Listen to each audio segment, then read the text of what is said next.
నమస్తే, నా పేరు Shivaji. Welcome to our channel. Jaganmohan Reddy గారిని ఒక విషయంలో మెచ్చుకోవాలి. ఏంటంటే, నాకు అమరావతి అంటే ఇష్టం లేదు, అమరావతిని రాజధానిగా ఒప్పుకునేది లేదు, అసలు రాష్ట్రానికి రాజధాని అవసరం లేదని చెప్పి ఆయన అధికారంలో ఉన్నప్పుడు అదే మాట మీద ఉన్నాడు, ఇప్పుడు కూడా అదే మాట మీద ఉన్నాడు, అదే విషయాన్ని చిమ్ముతా ఉన్నాడు.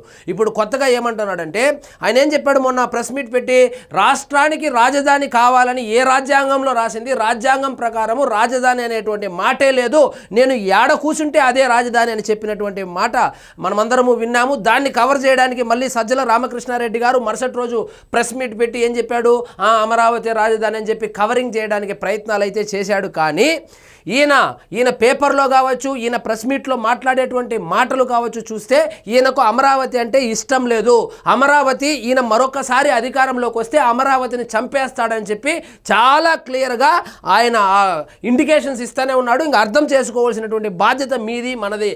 ఇక్కడ చూడండి, పదే పదే అదే విషయం, అమరావతిపై ఆగని జగన్ అబద్ధాలు. ఈయన ఏమంటాడంటే, అక్కడ డెవలప్మెంట్ వర్క్ జరుగుతుంది కదా, దానికి సంబంధించి ఒక స్క్వేర్ ఫీటు 10,000 నుంచి 13,000 రూపాయల వరకు ఆ కాంట్రాక్ట్ ఇచ్చేశారు. చంద్రబాబు నాయుడు గారి అనుకూలస్తులు ఎవరైతే ఉన్నారో వాళ్లకు కాంట్రాక్ట్ ఇచ్చి కాంట్రాక్టర్లకు దోచిపెట్టడం కోసమే ఒక్కొక్క చదరపు అడుగు 10 నుంచి 13,000 రూపాయలు ఖర్చు పెడతా ఉండారని చెప్పి పదే పదే పదే తన సాక్షి పేపర్లో రాయించడం కూడా మనం చూస్తున్నాము. సో వాస్తవంగా ఏం జరిగింది అంటే, ఇప్పుడు అక్కడ ఒక స్క్వేర్ ఫీట్ ఎంతకి ఇస్తా ఉన్నారంటే కూటమి ప్రభుత్వం వాళ్ళు 5,000 రూపాయలకే, అది కూడా నివాసం ఉండే చోట గరిష్టంగా 6,884 రూపాయలకు మాత్రమే ఇస్తున్నారు.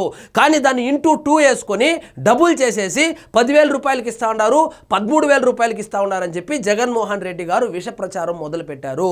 సో ఈయన ఉండడానికి, ఈయన కుటుంబ సమేతంగా ఉండడానికి మన వైజాగ్లో ఋషికొండలో ఆ ప్యాలెస్ కట్టుకునేటప్పుడేమో దాదాపు 16,000 రూపాయలు స్క్వేర్ ఫీట్ ఇచ్చి కట్టించుకున్నటువంటి ఈయన ఒక రాష్ట్రానికి రాజధాని 5,000 స్క్వేర్ ఫీట్తో కాంట్రాక్టర్కి ఇస్తే దాని మీద కూడా విషం చిమ్ముతా ఉన్నాడు. సో ఇక్కడ చూడండి, ఆయన హయాంలో ఋషికొండ నిర్మాణంలో ఒక చదరపు అడుగుకు 15,293 రూపాయలు ఖర్చు పెట్టినటువంటి ఈయన ఇప్పుడు వచ్చి ఆంధ్రప్రదేశ్లో యువత భవిష్యత్తు కోసము, రాష్ట్ర భవిష్యత్తు కోసం నిర్మిస్తున్నటువంటి ఒక రాజధాని ఏదైతే ఉందో ఆ రాజధాని మీద విషం చిమ్ముతా ఉన్నాడు. సో ఆయన ఈ స్క్వేర్ ఫీట్లు కాదు ఇక్కడ వచ్చినటువంటి ఇష్యూ, ఆయనకు అమరావతి అంటే నచ్చదు, అమరావతి రాజధానిగా ఉండడం ఆయనకి ఇష్టం లేదు. కాబట్టి పదే పదే పదే ఆయన సాక్షిలో కావచ్చు, సాక్షి మీడియాలో కావచ్చు, సోషల్ మీడియాలో కావచ్చు విషం చిమ్మిస్తూనే ఉన్నాడు. సో రాజధాని అమరావతిపై వైసీపీ అధినేత జగన్ మరొకసారి అక్కసు వెళ్ళగక్కారు. గత ఏడాది ఆగస్టులో గాలి పోగేసి అబద్ధాలతో అమరావతిపై దాడి చేసిన ఆయన తాజాగా అసత్య గణాంకాలతో విషం చిమ్మాలని చూస్తున్నారు. ఇక్కడ ఈయన స్ట్రాటజీ ఏంటంటే, మొత్తం పెట్టుబడులంతా అమరావతిలోనే పెట్టేస్తా ఉన్నారు. సో అమరావతిని మాత్రమే డెవలప్ చేయబోతున్నారు. సో మిగిలిన ప్రాంతాలు ఏవైతే ఉన్నాయో, రాయలసీమ కావచ్చు, ఉత్తరాంధ్ర కావచ్చు, గోదావరి జిల్లాలో వీటికి నష్టం చేకూరబోతుంది. సో మొత్తం పెట్టుబడులంతా అక్కడే పెట్టేసి వడ్డీ కట్టాలి. కాబట్టి మిగిలినటువంటి ప్రజల దగ్గరంతా ఆ పన్నుల రూపంలో వసూలు చేసినటువంటి డబ్బులు ఏవైతే ఉన్నాయో ఆ డబ్బులను పెట్టుబడిగా పెట్టి వీళ్ళు అమరావతి కట్టుకుంటా ఉన్నారు. అదేదో చంద్రబాబు నాయుడు గారు ఇల్లు కట్టుకుంటా ఉన్నట్లు మాట్లాడుతూ ఉన్నాడు. అంటే ఓడిపోయిన మొదటి రోజు నుంచి కులాల మధ్య గొడవ పెట్టడం, ప్రాంతాల మధ్య గొడవ పెట్టడం, మతాల మధ్య గొడవ పెట్టడం ఇదే పని అయిపోయింది జగన్మోహన్ రెడ్డి గారికి. అందులో భాగంగానే అమరావతిని బూచీగా చూపించి ఇతర ప్రాంతాలైన ఉత్తరాంధ్ర కావచ్చు, రాయలసీమ కావచ్చు, గోదావరి జిల్లాలు కావచ్చు, ఈ ప్రాంత ప్రజలకు దాని మీద ద్వేషం వచ్చేలాగా పదే పదే పదే అమరావతి మీద విషం చిమ్ముతా ఉన్నాడు. జనాలు అర్థం చేసుకోవాలి. రాజధాని వద్దంటాడు, మళ్ళీ ఏమంటాడు, వైజాగ్లో పరిపాలిస్తానంటాడు. రాజధాని వద్దని అది నదిలో మునిగిపోతుంది, నదీ తీర ప్రాంతం అని చెప్పినటువంటి ఈయన అక్కడే ఇల్లు కట్టుకుంటాడు, అక్కడి నుంచి 5 సంవత్సరాలు పరిపాలిస్తాడు. తాత్కాలిక భవనాలు మాత్రమే నిర్మించి చేతులు దులుపుకున్నాడు చంద్రబాబు నాయుడు గారు అని చెప్పినటువంటి ఈయన అదే తాత్కాలిక భవనాల్లో 5 సంవత్సరాలు పరిపాలన చేశాడు. కనీసం ఒక ఇటుకురాయి కూడా పెట్టలేదు. ఈయన ఇచ్చి ఇప్పుడు రాజధాని గురించి మాట్లాడతాడు. అదే ఈయన సొంతంగా నివాసం ఉండడానికి ఋషికొండలో, అంటే మనం శాశ్వత ముఖ్యమంత్రి అనేటువంటి ఉద్దేశంతో ఒక ప్యాలెస్ కట్టుకున్నాడు ఆ ఋషికొండలో.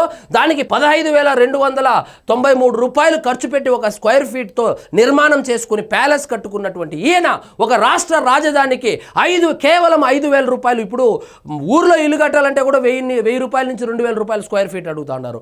అలాంటిది కార్పొరేట్ భవనాలు కట్టడానికి 5,000 రూపాయల నుంచి 6,000 రూపాయలకు కాంట్రాక్ట్ ఇస్తే దాని మీద కూడా విషం చిమ్ముతా ఉన్నాడు జగన్మోహన్ రెడ్డి గారు. సో మీ యొక్క విష సంస్కృతి ఏదైతే ఉందో ప్రాంతాల మధ్య గొడవలు పెట్టాలని చెప్పి సో అది అర్థం చేసుకున్నారు కాబట్టి మీరు ప్రతిపక్ష హోదా కూడా కోల్పోయారు.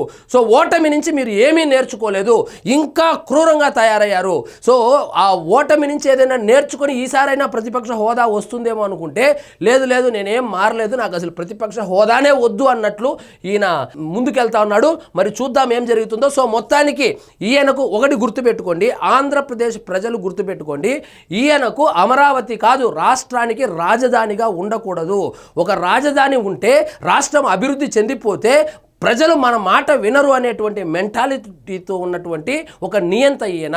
కాబట్టే ఈయన రాష్ట్రానికి రాజధాని ఉండకూడదు, అభివృద్ధి ఉండకూడదు, మనం నొక్కేటువంటి బటన్లు ఏవైతే ఉన్నాయో ఆ చిల్లర కాసులకు మాత్రమే ప్రజలు బతకాలి అనేటువంటి మనస్తత్వం ఉన్నటువంటి వ్యక్తి జగన్మోహన్ రెడ్డి గారు.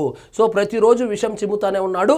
మరి చూడాలి, ఈయన పాదయాత్ర చేస్తానంటున్నాడు కదా, మరి అమరావతికి వచ్చినప్పుడు ఏం మాట్లాడతాడు, ఉత్తరాంధ్రకు పోయినప్పుడు ఏం మాట్లాడతాడు, అమరావతికి వచ్చినప్పుడు నాకు ఓట్లేస్తే అమరావతిని చంపేస్తానని చెబుతాడా, అమరావతినే నేను కంటిన్యూ చేయబోతానని చెబుతాడా?